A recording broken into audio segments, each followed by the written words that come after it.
Olá, como você administra o seu dinheiro? Por acaso tem dívidas? Vamos ver então hoje uma série de dicas muito incríveis para alcançar um equilíbrio financeiro. Por isso, meu convidado é um super especialista, o Dr. Francisco Rodrigues.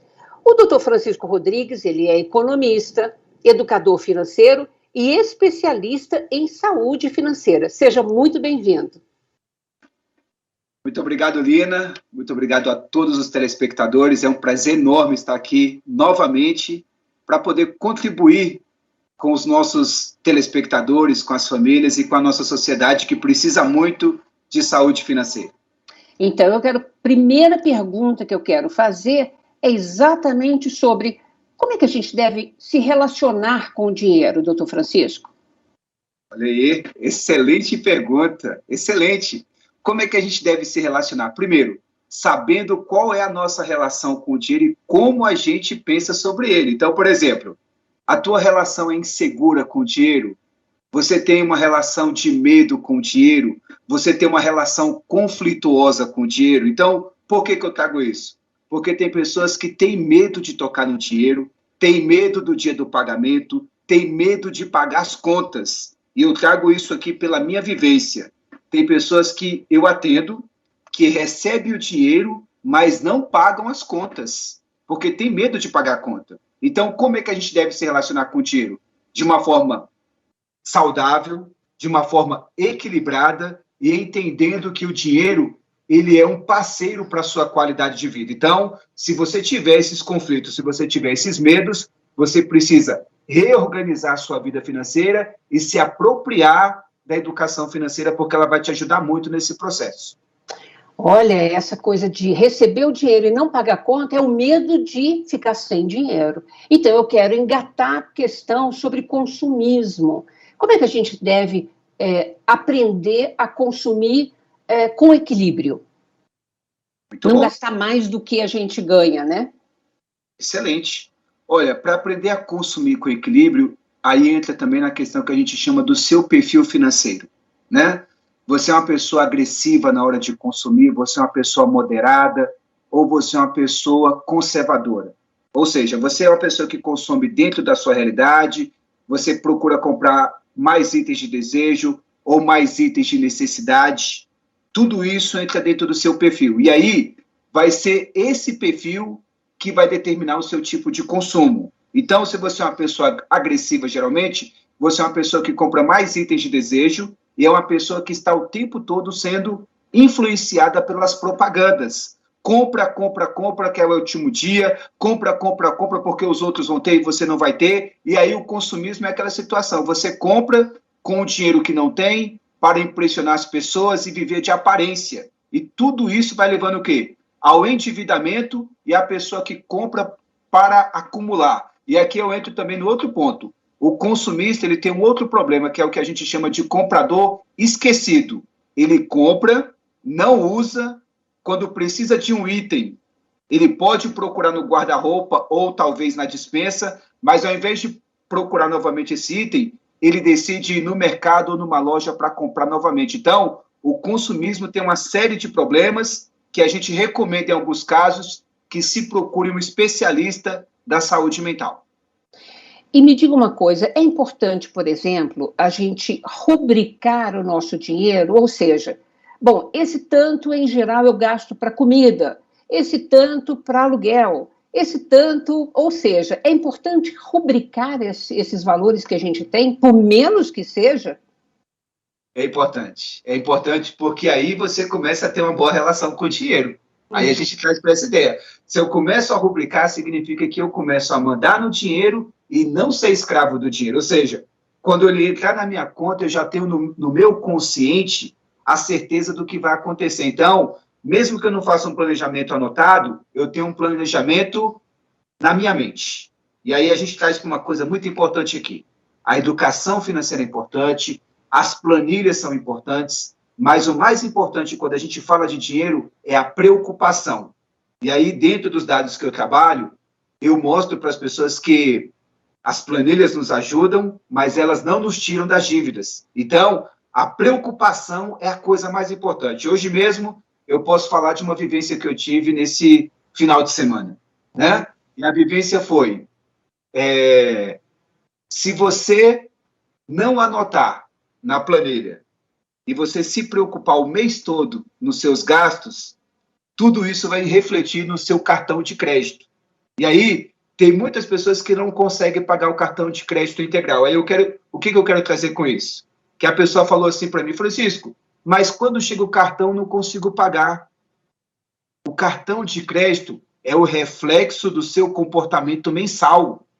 Então, quando a Alina fala rubricar os nossos pagamentos, eu trago aqui uma regra muito simples, que você pode até anotar aí, telespectador. 70, 10, 20. 70% eu vou separar para pagar todas as minhas contas principais, necessárias e obrigatórias. 10% eu vou poupar, eu vou criar uma forma de investimento. E 20% eu vou reservar o quê? Para o lazer e para a qualidade de vida. Então, é uma regra muito simples que você está rubricando para determinar a sua qualidade de vida. Nossa, que regra bacana. Até anotei aqui para mim também. E era uma pergunta que eu ia te fazer, assim, uma pessoa que ganha pouco, mal consegue pagar esses 70%, né, das despesas prioritárias da casa, mesmo assim, ela tem que aprender a poupar, mesmo que seja pouquinho todo mês, porque isso influencia esse exercício para a gente? Influencia, além de influenciar, é um processo. Então, quando a gente entra nessa ideia de, por mais que a pessoa ganhe pouco, a gente tem que trazer aquela ideia do perfil financeiro, né?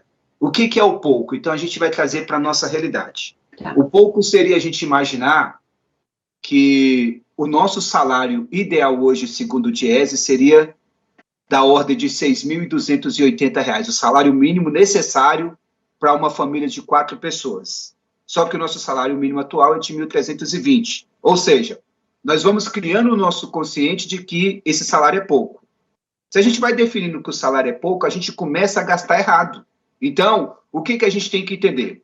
O meu salário é pouco. Esse salário ele mostra que eu sou rico ou que eu sou pobre. E aí a gente entra nessa ideia de mensurar a pobreza pela quantidade monetária. E aí o que eu trago na educação financeira? Se você tem dinheiro, você é rico. O segredo é eu pegar esse meu salário, que eu digo que é pouco, mas que não é, na minha visão como educador, e transformar tudo isso em soluções. Uhum. O que seria soluções? Você vai encaixar esse seu salário dentro do seu perfil financeiro e você vai gastar dentro daquilo que é necessidade. Então, o que eu recomendo dentro da regra que eu passei? 70, 10, 20. 10% é para você reservar. Não consegue guardar 10%? Guarde 1%. Guarde R$1. Guarde 2. Esse processo ele tende a se multiplicar porque ele vai trazendo satisfação e vai aumentando a sua felicidade interna bruta. Tá bom? Então, qual é o segredo? Foque na necessidade, não vive de aparência e não abra mão das suas contas obrigatórias. Então, o que eu quero passar aqui, geralmente, para o público que tem uma renda menor? Geralmente, a grande preocupação é o aluguel, a alimentação e, às vezes, o transporte para ir para o trabalho. E, às vezes, um remédio. Então, essas contas não podem ser negociadas. E, às vezes, por que esse público, às vezes, entra numa armadilha? Porque eles deixam de pagar essas contas para comprar roupas, para viver de aparência, para alimentar o vício, para ter um celular de 5 mil, de 10 mil reais. Então, se você viver essa realidade, o seu salário, a sua renda sempre será pouca. E eu mostro no meu trabalho que tem pessoas que me procuram que ganham 30 mil reais e falam que ganham pouco. É a relação que a gente tem com o dinheiro, de fato. É, né? sempre a relação. Vamos entrar na questão da dívida. Muitos brasileiros têm dívidas, né? Porque contraíram há muito tempo e não conseguiram pagar e virou uma bola de neve, ou porque depois da pandemia perdeu o emprego, a situação se complicou, então teve que contrair empréstimos. Ou seja, eu queria sua orientação, como é que a gente prioriza o pagamento de dívidas, para que a gente um dia possa se livrar delas? Maravilha. O que nós trazemos aí?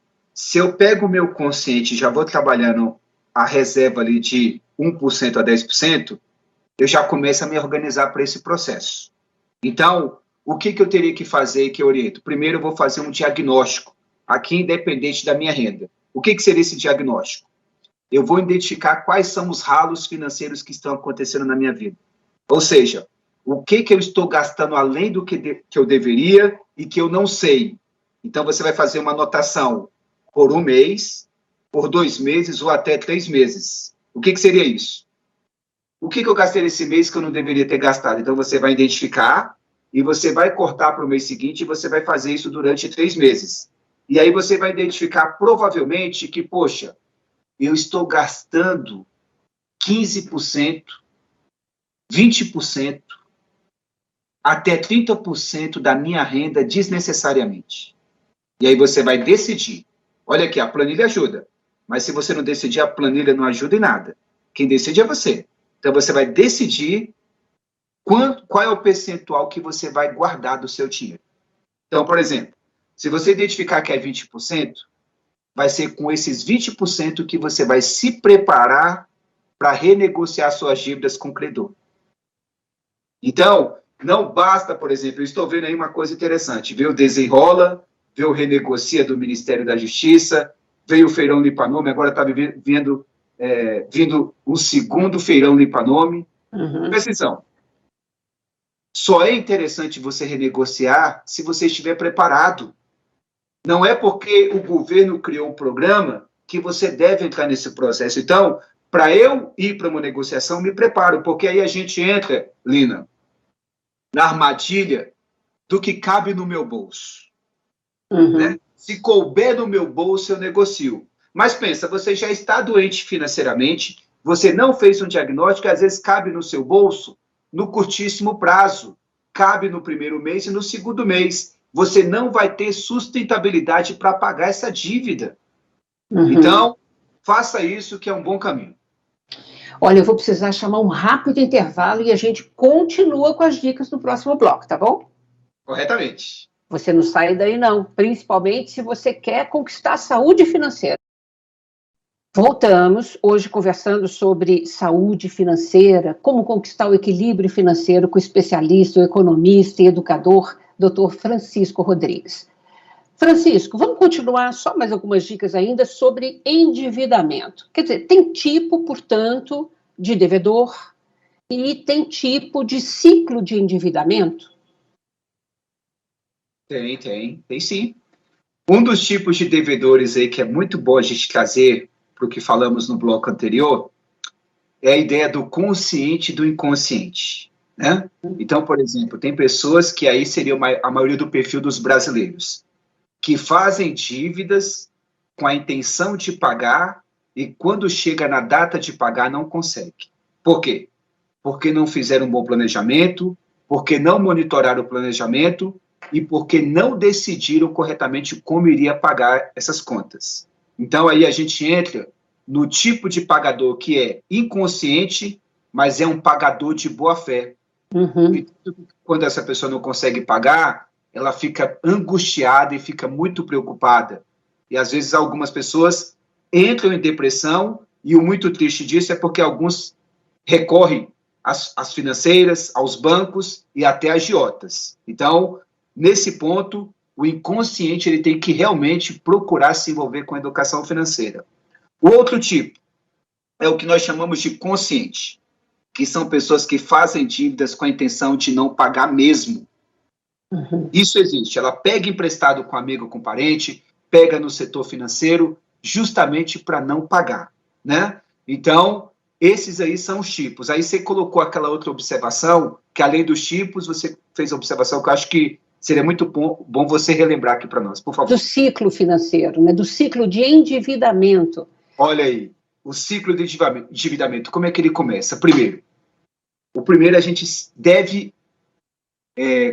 devemos nos conscientizar de que o primeiro ciclo, ele começa pela paranoia do consumismo. Ou seja, o primeiro é o analfabetismo financeiro, o segundo é o consumismo e o outro é o marketing publicitário. Esse é o primeiro ciclo. O segundo ciclo são os meios.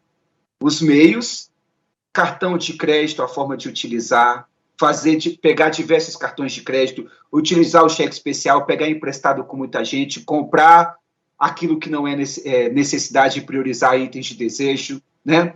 Se envolver com agiotas, pegar emprestado com amigos e parentes. Esse é o segundo ciclo. O terceiro ciclo é as consequências.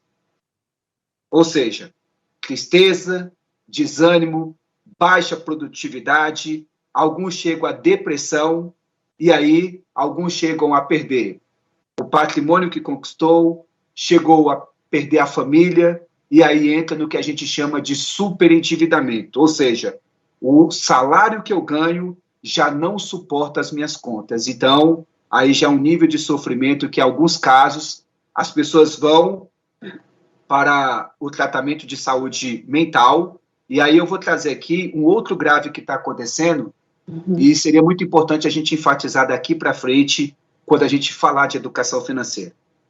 As bets, ou seja, os jogos esportivos online, as apostas esportivas, está sendo um dos maiores meios também do endividamento, que está levando muitas pessoas também para esse ciclo. Ou seja, hoje, nas clínicas de psiquiatria e nas clínicas também de psicologia, muitas pessoas que estão procurando esse atendimento é porque se endividaram pelas apostas online. Ou seja, tem pessoas recebendo salário, deixando de pagar essas contas que nós citamos no começo, deixando de honrar os seus compromissos e pagando o quê? As apostas esportivas. Então, está virando um vício como qualquer outro vício, e essas pessoas precisam se atentar a isso, porque isso vai gerar um sofrimento enorme para a sociedade brasileira. Isso é uma pena, né? Muitas vezes a gente vê, inclusive nos noticiários, pessoas que apostam, perdem tudo, inclusive vão para o suicídio, né? Então, é uma dica muito importante essa que você passou mesmo. Você tinha tocado agora há pouco os riscos, eu queria retomar, do uso do cartão de crédito e do uso do cheque especial, que continua com juros absurdos de altos. O que a gente faz? Olha aí, a gente sempre traz a ideia para o perfil financeiro, né? Então, por exemplo, a gente tem aí o cartão de crédito, que é um dinheiro que a gente chama um dinheiro de plástico. O que a gente tem que ter a consciência? Que toda vez que eu pego o cartão de crédito e utilizo, não é um dinheiro que eu tenho, é um crédito. Crédito significa dívidas e contas para pagar. Então, uma armadilha aí que as pessoas já têm que procurar resolver. Se você está devendo muito no cartão de crédito e tem muitos cartões, vai diminuindo as suas contas ao ponto de você chegar no máximo aí a 2 cartões de crédito. O que eu recomendo é ter um. Mas se você tem 10 e chegar a 2, você já superou muita coisa, né? E aí, qual é o problema do dinheiro de plástico? É porque é um dinheiro emocional. Se você não faz o planejamento, você vai gastar. Enquanto tiver crédito, você está gastando. Então, se o seu limite está muito alto e você não tem controle, diminua o seu limite. E outra dica muito importante que eu passo aqui, fica, viu, Lina? Uma dica de consultoria para os nossos telespectadores. O que é isso? Alguns clientes, o que eu oriento eles? Eles vão fazer o seu planejamento diário. O que é isso? O que eu vou fazer amanhã, eu tenho hoje até às 10 horas da noite para planejar o meu dia. Então, nesse dia envolve o seguinte: eu vou no mercado, eu vou ter que comprar alguma coisa, é a pergunta que tem que ser feita. Se eu for comprar alguma coisa, eu vou falar assim, ó, eu vou utilizar o cartão de crédito e vou gastar no máximo tanto. Se eu não for gastar com nada, eu não saio com o meu cartão de crédito. Então, se eu saio com o meu cartão de crédito, eu já estou o quê? Propenso a cair na armadilha do consumo. E aí, por que isso é importante? É um pequeno detalhe que para muitas pessoas faz a diferença. Porque a maioria das pessoas que estão endividadas hoje no país, o maior vilão é o cartão de crédito. Então, 87% das pessoas que estão endividadas hoje, o principal fator é o cartão de crédito, que tem uma média hoje de 445% quando se paga só o mínimo da fatura. Isso para o cartão. Cheque especial. O cheque especial entra na mesma coisa, é o limite que você tem, que você vai no seu banco que você vai na sua conta e você vai só liberando. Esse é o segundo motivo também, o vilão do endividamento. Ou seja, a média hoje está aí em 158, 159, mas tem bancos cobrando até 170% de juros ao ano no cheque especial. Então, o que eu falo brincando nas minhas palestras? É cheque especial ou é dívida especial? É cheque ouro ou dívida ouro? Pense nisso. Bom, é cheque especial para quem? É especial para quem, né? Bom, a gente fala muito sobre o público da pessoa idosa, com mais de 60 anos de idade. Eu queria que você falasse um pouquinho sobre a sua experiência em lidar com esse público, que, em geral, recebe aposentadoria, muitas vezes é o que custeia tudo na casa, inclusive para os filhos mais jovens, aprende a não dizer não, até por culpas mesmo. Não consegui ser bem-sucedido o suficiente para hoje ter muito dinheiro, enfim. São muitas as variáveis que levam a pessoa idosa a comprometer, inclusive, a sua aposentadoria. Qual a sua orientação e seu alerta, por favor? Esse ponto é um ponto muito sensível, muito relevante, Lina, você tocar nesse assunto. Eu digo para você, obrigado por tocar nesse assunto, né? O que acontece? Aí entra uma armadilha. Primeiro, a maior causa do endividamento é o analfabetismo financeiro. E eu tenho palestras também para esse público, né? E aí, uma coisa que nós ouvimos no passado, que esse público ouviu muito, né? Meu filho, não tenha nada, mas não deva a ninguém. Coma só arroz, coma só feijão e coma só ovo, mas zele pelo seu nome, porque o nosso nome é a coisa mais importante da nossa família. Né? Uhum. Isso, esse público ouviu muito no passado. Mas diante de tanto sofrimento, diante de tanta dor, muitas pessoas saíram do Nordeste para conquistar alguns objetivos, muitos foram para São Paulo, Rio de Janeiro, Brasília, aquele sonho, né, de sair de um sofrimento financeiro. E aí, depois de terem algumas conquistas, eles internalizaram outro pensamento. Qual foi? Aquilo que eu não tive, eu vou dar para os meus filhos. Uhum. Aquilo que eu não tive, eu vou dar para os meus netos. Olha aí a grande armadilha. Você lutou para conquistar, você sofreu para caramba e você não teve, porque você não teve dos seus pais, você se sente na obrigação de dar de graça para os jovens e para os netos? Por que eu estou colocando isso, Lina? Porque essa frase é uma grande armadilha financeira. Ela foge da ideia do perfil financeiro, da consciência, da inconsciência, ela supera tudo para dar para esses jovens o que eles acham que deve ter. E aí a gente entra nas armadilhas que são: eu tenho um celular de 200, 400 reais e pago um celular de 10 mil para o meu neto. Né? E aí vai virando um problema. Qual o problema? Que esses idosos vão criando adultos mimados. O que são os adultos mimados, que é o grande problema aí para os idosos hoje e para os pais? Não trabalham, não estudam, não passam em concursos, não se formam, e porque aquilo que eu não tive eu vou ter que dar para os meus filhos, eu, como idoso, vou sustentando essa realidade. E aí é o sofrimento.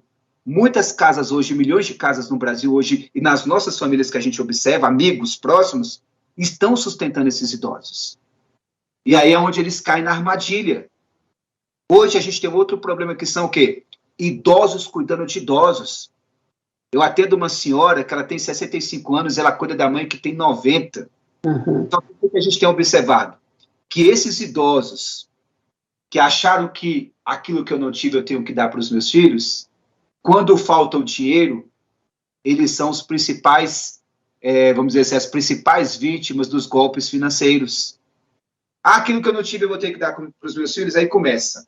Dá o cartão de crédito, dá a senha, tem alguns administrando todos os limites, às vezes ele está endividado e não sabe, alguns estão caindo em golpes de advogados, de gerentes de bancos. Então, qual é o maior problema? O maior problema é a questão afetiva, que a gente chama de estilo de comprador amável. O idoso, ele se sente na obrigação de estar agradando o tempo todo o neto e o filho. Quero trazer aqui para o senhor idoso e a senhora. Vocês não são, senhores, obrigados a sustentar essa realidade. Está no sofrimento financeiro? Procure a Central Judicial do Idoso, procure uma delegacia, procure os especialistas que eles vão te ajudar. Então, o idoso ele tem que dizer não. Perfeito. Perfeito. E nosso tempo acabou. Acabou? Já acabou, mas eu espero, eu tenho certeza assim, que a gente conseguiu passar muitas dicas importantes. Eu quero agradecer super a sua participação, doutor Francisco. O espaço continua aberto, mas a gente já tem um outro programa. Vou só relembrar aqui o nosso telespectador sobre como evitar os golpes financeiros numa entrevista anterior com o senhor mesmo. Muito obrigada, viu? Muito obrigado, à disposição sempre. Obrigada a vocês também que nos acompanharam até aqui. Se você quiser rever este ou qualquer outro dos nossos programas, nos acompanhe nas redes sociais. Rede Câmara São Paulo, sua conexão com a política da cidade. Beijo, gente. Até a próxima. Muito obrigada.